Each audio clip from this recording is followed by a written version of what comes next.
किसी पोटेंशियोमीटर में usually 4 to 12 metre length का एक यूरेका वायर होता है या कॉन्स्टेंटिन बोल सकते हैं।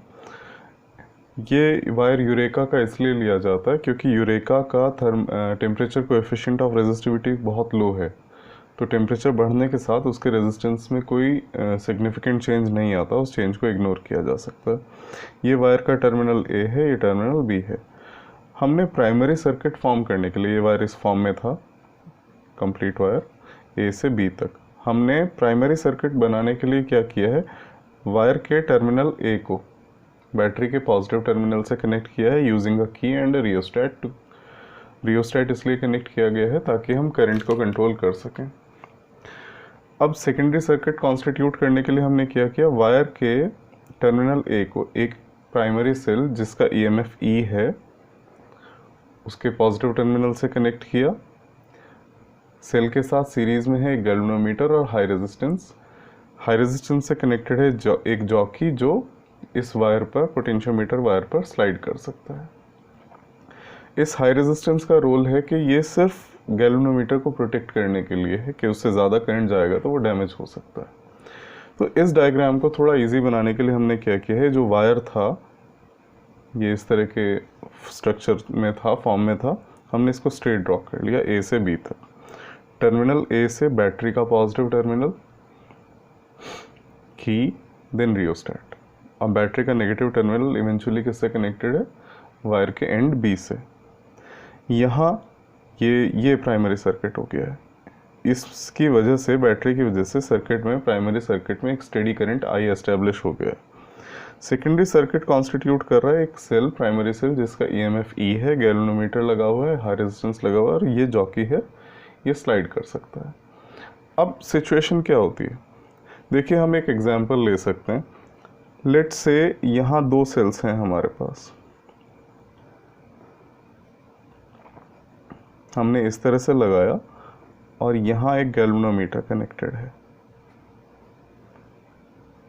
लेट्स से इस सेल का ईएमएफ है 3 वोल्ट, नीचे जो है उसका है 6 वोल्ट। तो करंट की डायरेक्शन जो होगी सर्किट में वो डोमिनेंट सेल की वजह से होगी। ओवरऑल ईएमएफ किसकी वजह से रहेगा सर्किट में, इस 6 वोल्ट सेल की वजह से। बट अगर ये सिचुएशन ऐसी होती कि जो ऊपर वाला सेल है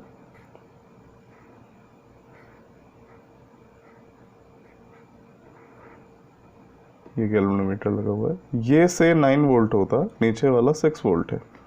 अब सर्किट में करंट की डायरेक्शन ये होती, तो पहले जिधर आ रहा था गैल्वेनोमीटर का डिफ्लेक्शन अब उससे अपोजिट आता। बट एक सिचुएशन और हो सकती है कि से दोनों का ईएमएफ सेम है, जो दोनों सेल लगाए गए हैं हमने, इन दोनों का ईएमएफ सेम है, यहाँ गैल्वेनोमीटर कनेक्टेड है, से इसका भी 6 वोल्ट है, इसका भी 6 वोल्ट है। तो अब हम बता सकते हैं गैल्वेनोमीटर में कोई डिफ्लेक्शन नहीं आएगा क्योंकि इफेक्टिव ईएमएफ अब क्या है, 0 है। सिमिलर सिचुएशन यहाँ अराइज होती है। हम क्या देखते हैं, प्राइमरी सर्किट में एक करंट एस्टेब्लिश हो रखा है आई, उसकी वजह से वायर ए बी के अक्रॉस एक टर्मिनल पोटेंशियल डिफरेंस एस्टेब्लिश हो गया है। और वो पोटेंशियल डिफरेंस कैसे, उसकी वैल्यू क्या होगी, आई इंटू आर, कैपिटल आर, जहाँ कैपिटल आर क्या है, इस वायर का रेजिस्टेंस ए से बी तक। हम इसे इस तरह से बोल सकते हैं, I into x into capital L, where capital L is length of potentiometer wire, complete length, x is resistance per unit length. तो ये कंप्लीट रेजिस्टेंस बन गया है एक्सएल। अब यहाँ भी इसी तरह की सिचुएशन है, देखिए से जॉकी इनिशियली वायर को पॉइंट जे डैश पर कांटेक्ट कर रहा है और ये ए से जे डैश तक जो लेंथ है ए जे डैश, लेट्स से वो एल डैश है। तो इस लेंथ के अक्रॉस पोटेंशियल डिफरेंस क्या होगा, मैं बोल रहा हूँ V across A J dash will be I into x into L dash. V across AG dash will be I into X into L dash, क्योंकि एक्स एल डैश क्या है, ए से जे डैश तक रेजिस्टेंस। तो यहाँ क्या हो रहा है, इसके अक्रॉस एक पोटेंशियल डिफरेंस एस्टैब्लिश हो रखा है आई एक्स एल डैश।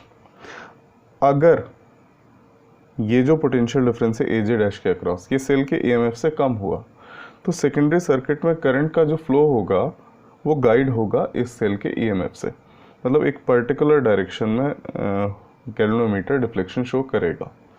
फिर हम इस जॉकी को से स्लाइड करते करते ले जाते हैं इस पॉइंट पर जे डबल डैश, और लेट से जो लेंथ है ए जे डबल डैश वो है L double dash. A J double dash is L double dash.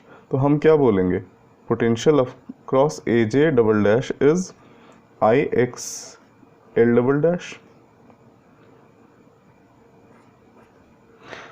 अब अगर ए जे डबल डैश के अक्रॉस जो पोटेंशियल डिफरेंस है वो सेल के ईएमएफ से ज़्यादा हुआ, तो करंट का जो फ्लो होगा वो गाइड होगा ए जे डबल डैश के अक्रॉस पोटेंशियल डिफरेंस से, और सेकेंडरी सर्किट में जो गैल्वेनोमीटर लगा हुआ है उसका डिफ्लेक्शन पहले वाले केस से अपोजिट आने लगेगा। तो इस केस में हम क्या बोल सकते हैं, जे डैश और जे डबल डैश इन दोनों के बीच में सर्टेनली एक पॉइंट ऐसा होगा जे जिसके लिए V across A J will be equal to EMF of E cell, EMF E of the cell, और उस सिचुएशन में गैल्वेनोमीटर से कोई करंट फ्लो नहीं होगा। मान लेते हैं ये जो पॉइंट है जे, जहाँ ये सिचुएशन आ रही है कि कोई करंट गैल्वेनोमीटर से फ्लो नहीं हो रहा, इसकी लेंथ ए से जे तक लेंथ कितनी है, L। तो हम क्या बोल सकते हैं, V across A J is I into x into L. I into x into L, x क्या है, रेजिस्टेंस पर यूनिट लेंथ। अब हमने पहले पढ़ रखा है कि किसी भी सेल का जो टर्मिनल पोटेंशियल डिफरेंस होता है, सेल का है सर्किट में हम बोल सकते हैं, किसी भी सर्किट में जो टर्मिनल पोटेंशियल डिफरेंस होता है उसके लिए एक्सप्रेशन ये होता है V equals to E minus I R. अब हम यहाँ क्या कह सकते हैं, सेकेंडरी सर्किट में करंट तो फ्लो हो नहीं रहा है, तो I ज़ीरो है, मतलब ये वाली पूरी टर्म ज़ीरो हो गई, तो terminal potential difference is equal to EMF of the cell. और इस सिचुएशन में हम क्या कह सकते हैं, EMF of cell is IXL, यानी कि हम किसी भी सेल का EMF पोटेंशियोमीटर के को यूज़ करके निकाल सकते हैं। रीज़न क्या है कि उस समय जब नल पॉइंट मिलता है या ज़ीरो डिफ्लेक्शन स्टेट मिलती है, उस समय सेकेंडरी सर्किट से कोई करंट फ्लो नहीं हो रहा होता, या हम प्रिसाइसली कहें सेल के थ्रू कोई करंट फ्लो नहीं हो रहा होता है। इस सिचुएशन में हम क्या कह रहे हैं, potential difference across any length is proportional to L। ऐसा क्यों कह रहा हूँ मैं, क्योंकि V क्या आया था, V इक्वल्स टू IXL आया था। अब I भी स्टेडी करंट है, वो कांस्टेंट है, X resistance per unit length है, वो भी कांस्टेंट है, अगर जो वायर है उसका area of cross section constant है। तो हम क्या बोल सकते हैं, V is proportional to L। यहाँ से हमें पोटेंशियोमीटर का प्रिंसिपल मिलता है।